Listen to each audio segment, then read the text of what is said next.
தவக்கால சிந்தனைகள் 2 கொரிந்தியர் அதிகாரம் 8 இறைவசனம் 9. இயேசு கிறிஸ்து செல்வராயிருந்தும் உங்களுக்காக ஏழையானார்.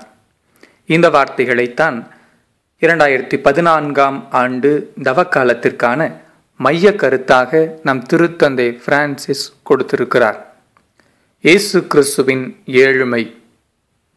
தனது தெய்வீக நிலையை விட்டு நம் ஒவ்வொருவர் மீதும் வைத்திருக்கிற அளவு கடந்த அன்பின் காரணமாக மனிதரானார்.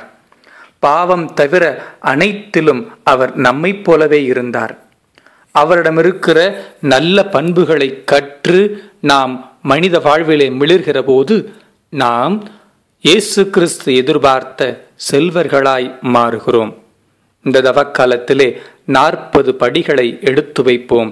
ஆண்டவர் இயேசுவின் சாயலை பகிர்ந்து கொள்வோம்.